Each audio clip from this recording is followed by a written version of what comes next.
Welcome to the Real and Real Estate Podcast, your go-to show for real estate success.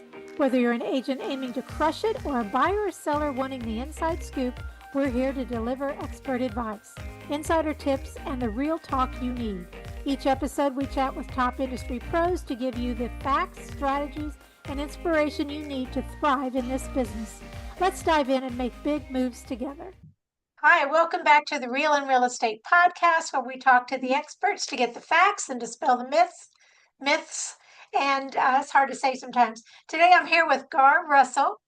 He had a very wonderful career in credit repair and credit counseling. And I believe that started in 2007, which was right before real estate crashed in 2008. So I'm sure you had a lot of experience. And I know you've done some continuing education for realtors on this. You've written 2 books on this. So I want to start. You've done a lot of other things, and you even now have an RV rental business, which we'll talk about later. But let's start with this. So how did you get into this credit repair business? I call it a pain to purpose story. I kind of fell into it. I gave my life to the Lord in 2003. And shortly after that, I fixed up my own credit. So I went to the library and I got all the books on, how to build credit and how to talk to Uh-huh. creditors and all those kind of things, how to clean up errors. And then I got fired from my job in 2007. And I met a guy who was helping people with their credit. So I went and worked with him for a little bit, and then I realized he was fortunately one of those fellas that kind of gives the credit repair world kind of that negative reputation overall. Like, oh, you just go and dispute Yeah. everything and escalate it. And so I decided, all right, I'm going to split from him. I'm going to do this the right way, and my niche is going to be creating homeowners and helping people rebuild. And that's kind of the origin story of how that all started. That's wonderful. Well, I know that nowadays, well, I guess every day, um, people are often afraid to talk to a lender because they think their credit's not in good shape. They don't know how to fix it. They don't want anyone else to know. So, I mean, you're the perfect person to give advice on that. I personally think if you're even considering buying a house, that you should start talking to a lender right away, or if you know you have a problem, a credit repair person. Do you agree?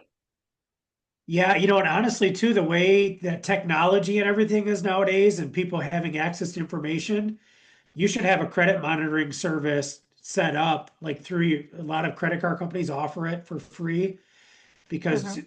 not knowing where your credit's at until you go to apply for credit, you could run into so many scenarios that you wouldn't even imagine. Well, that's great advice. I didn't realize the credit card companies had that service. Yeah, there's a lot of credit card companies, American Express, Citi. I bet you I probably have a half a dozen credit monitoring services in place, and uh, and then I have set up with the 3 bureaus, Equifax, Experian, TransUnion. I can log into my account and literally with the click of a button, I can freeze or unfreeze my credit. And so, yeah, it's something today with technology. We need to have total control over our credit and our credit profiles. So we're not, surprised when we decide to go for a house or a car or whatever we're going for. Absolutely, absolutely. And there are different loan programs out there. I know some can, your credit can be under 600. You can still qualify for a loan. Of course, if you're on the higher end, all the way up through the 800s, you're in pretty good shape. But yes, it is important to know what your credit score is. I actually, someone told me, and I hope I've done this correctly, but with like TransUnion, Experian, et cetera, I kind of keep all of that frozen unless I know that I'm going to buy something so someone can't take a loan out in my name without me knowing. Is that a good idea, what I've done? I think so, especially today's age. I just had probably about 6 weeks ago, I got a call from American Express and they just wanted to verify a couple details before they sent me my new credit card. Well, I didn't apply for a new credit card. So, okay, hang up quickly. Yeah, I've had that happen on different situations. They go, well, can you just verify your information? I go, no, I can't. And I hang up. And if it's something I think important, then I'll call back on a number that I know that is a legitimate number. A lot of Yes, yes. wire fraud. Yeah. Well, I know you've done some continuing education for realtors, and I know you've written two books. You want to tell us about your books? Yeah. Yeah, this has been about over a decade ago now. I was actually trying to think of the name of the second one. I could only think of the name of the first one. The first one Okay, is well, we'll five. go with that. Yeah, the name of the first one is Five Credit Repair Myths. And then I honestly, for the life of me, if you search my name on Amazon, you'd probably find it, but I can't think of the name of the other one. But yeah, I was very passionate about credit and educating realtors, lenders, because that was my whole niche, was helping people get ready for a home. And a lot of the things that you have to do to be ready for a home is have, pre-existing credit, most importantly, a Yes. credit card. So I taught on how to get a credit card and how to use it responsibly. I call myself the Dave Ramsey with credit because I feel you can have credit responsibly. Like a real simple tool a tactic I taught was get a credit card, put your cell phone bill or your energy bill on auto pay with that credit card, and then literally cut the credit card in half and throw it away. Because then your credit card is being used every month. You know exactly what your bill is going to be. You put it on auto pay to pay in full, and bam, there you go. You have good positive credit that you're utilizing every month. Well, that's certainly a simple way of doing that. And everybody needs their utility bill paid. Not something you want to be late on. Now, I've also heard that for credit purposes, it's not good to cancel a credit card once you get one. How does that work? Yeah, the biggest factor in your credit score is your payment history, which is 35% of your score. And then you also have your length of accounts, which I believe is 15% of your score. It's 10 or 15%. I forget. I haven't spoke on this a little bit. But yeah, so closing an old credit card can definitely drive down your average age of history. So what you do, I actually just got a letter in the mail yesterday from a credit card company. It says, "Hey, you haven't used this card in 24 months. You need to use it by December, or we're going to close it." So if I wanted to, I would just simply go make a small purchase to reactivate it, so it's not closed. But yeah, you definitely not closing the credit is good, and you want to have three revolvings per every installment. So What do you mean? revolving, right? Revolving is a credit card where your balance goes up and down based on how much you use it throughout the month. An Okay. installment is a set payment, like your home, your car loan, a student loan. So if you have a home loan, well, then the bureaus like to see that you have three credit cards. That's the perfect Did scenario. Do not you know have to that. have three credit cards? No, not necessarily. You could have one credit card and one home loan and maintain those good, and you're going to end up in the mid to upper 700s. That's fabulous. Now, if you don't own a home and you're wanting to own a home, you should still have three credit cards, obviously ones that you pay on. You don't want to be delinquent. Is that correct? Three Yeah, if credit you're cards would be working good? hard, Yeah, if you're working hard to build that credit, it's definitely not a bad idea. And then on the other side of that too with those credit cards is every 3 to 6 months, reach out to your credit card company and ask for a credit limit increase because Oh, 30% of your score is limits to balances on your credit cards. So if you reach out every 90 days and say, hey, would you, and you technically just typically do that by logging into your credit card, and somewhere on that webpage, you'll see an option to ask for a credit limit increase, and that's going to help drive up your score as well. did not know that. That's another good piece of information. And now, time for a short break. Hi, I'm Natalie Hartman, and I'm the owner and principal designer of Morph Home Staging and Design. At Morph, we specialize in vacant and occupied home staging, interior design, Airbnb and renovation design, as well as furniture rental for short and long-term rentals, which includes residential properties, assisted living communities, and model homes. For further information on these services that we offer, visit our website at Morph, and that's MORPHE, Home Staging and Design, or you can call us at 281-826-6744. We look forward to transforming your space. Gosh, I'm not even sure what to ask now because I didn't even know that. What are some other things that most people do not know that would be helpful that off the top of your head?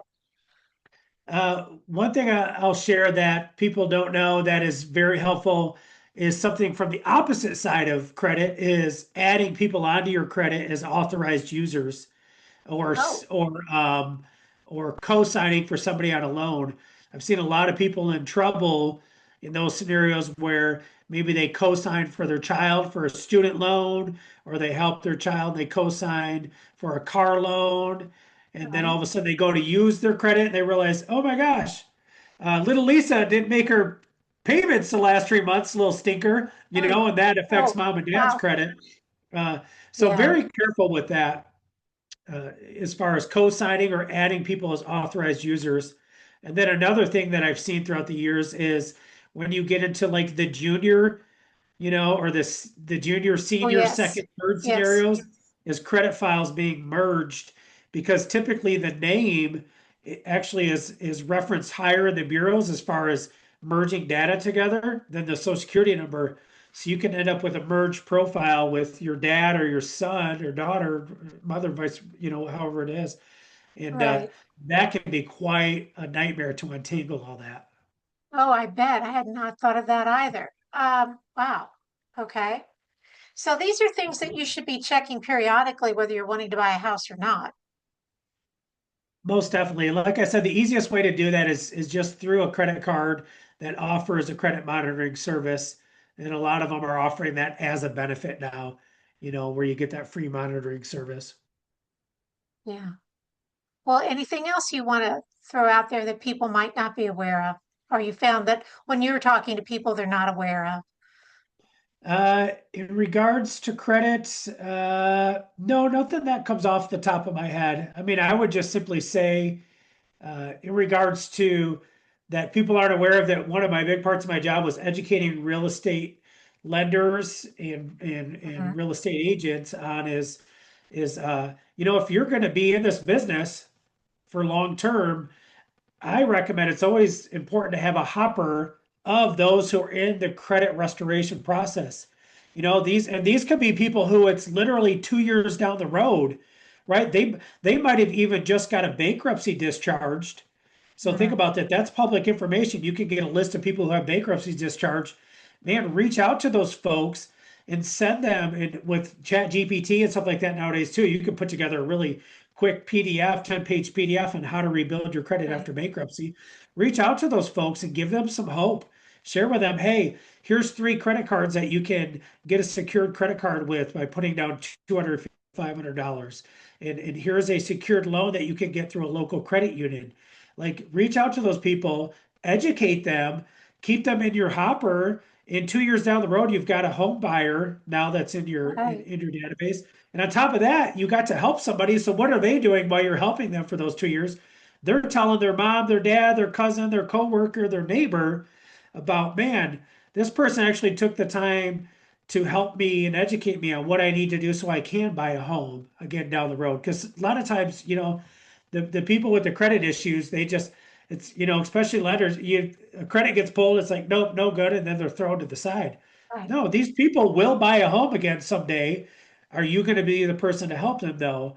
And if Right. you are, give them a couple tools so 2, 3 years down the road they've got a down payment and their credit is restored.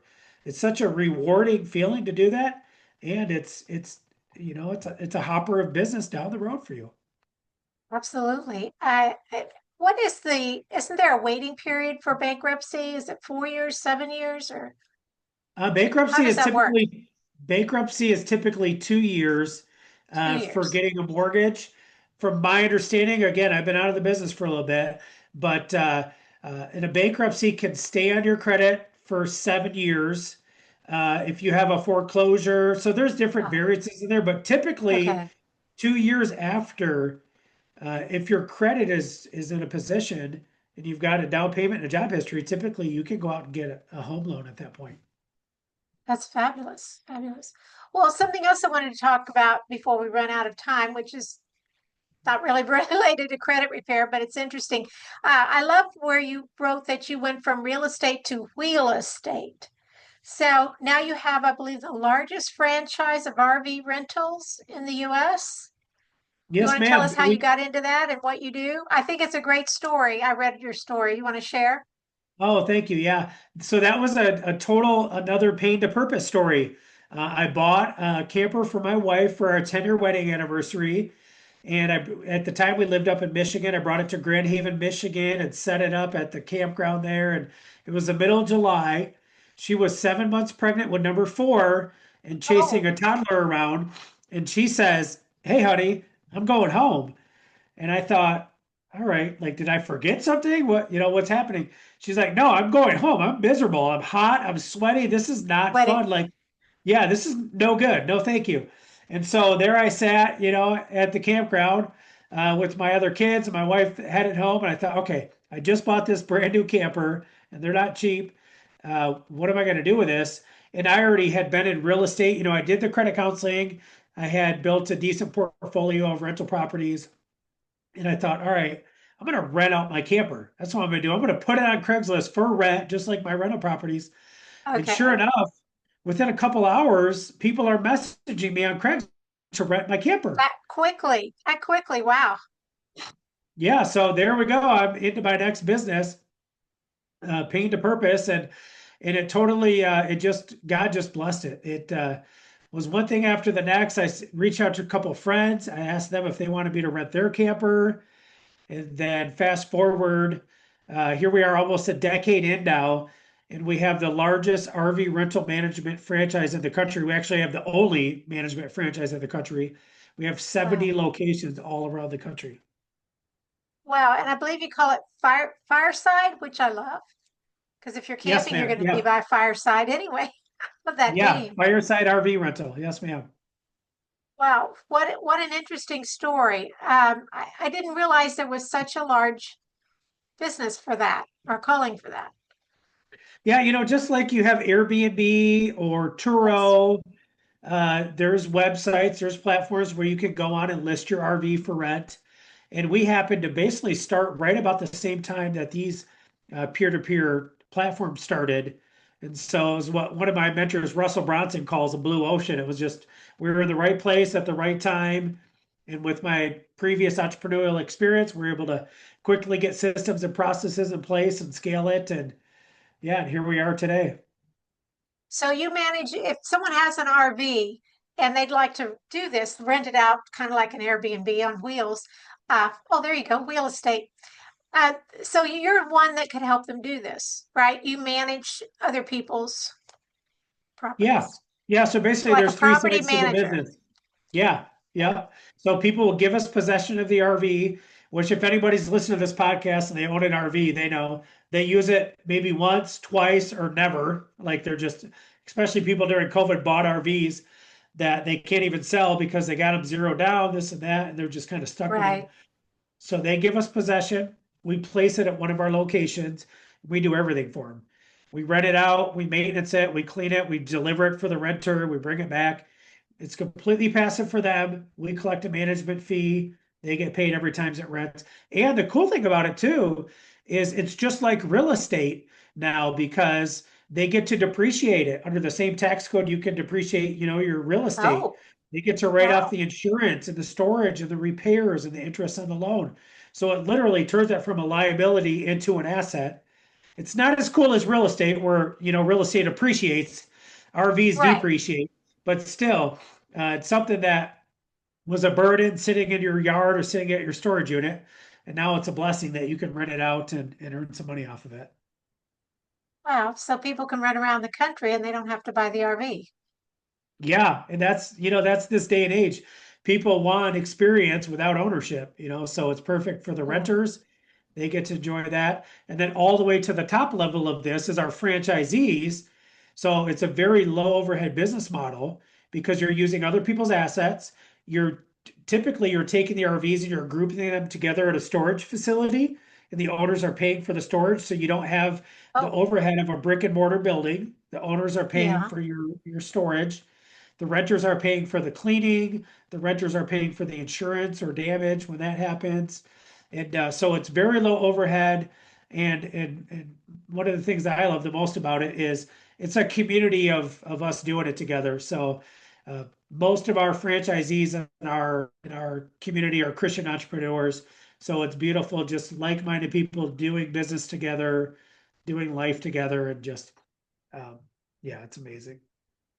Oh, and if you build your own storage facility, that's another avenue of income. Yes, ma'am. Yeah, that's Buy step some 5 land of and our build a success building. plan. Yeah. Oh, okay.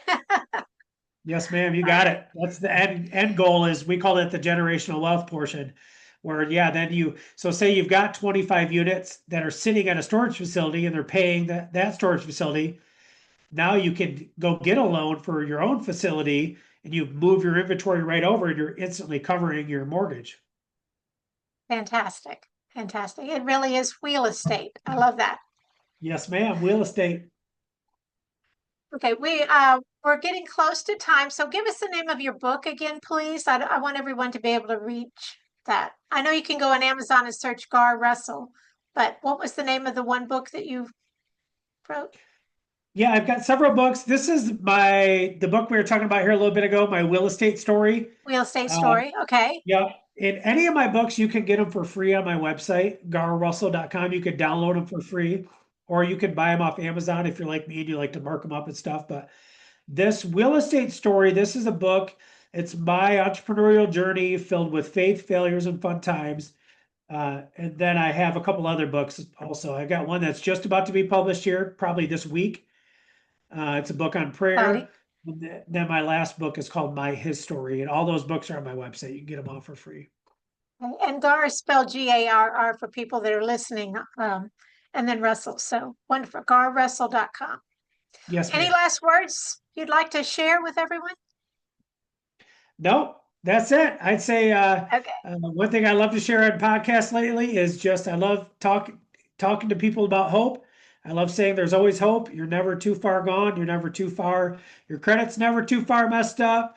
Your marriage is never too far messed up. You're never too far in your junk. There's always hope. So just keep hope, keep pushing I on, love it. and if you're trying to build hope, look back in your past at all the times where you've felt hopeless before, and then you got through it. And that's always an encouraging way to be like, yeah, you know what? I've been in a dark place before. I can get through this as well. I love that. What a great way to end. Well, thank you so much, Gar, for taking the time to talk to us. And if anyone's interested in real estate, credit repair, or real estate, check him out at garrussell.com. Thank you for tuning in to the Real and Real Estate Podcast. I hope today's insights have inspired and empowered you. Don't forget to subscribe, leave us a review, and share the podcast with anyone who might benefit. Have questions or a topic you'd like us to explore? We'd love to hear from you. Until next time, stay informed, stay inspired, and keep moving towards success.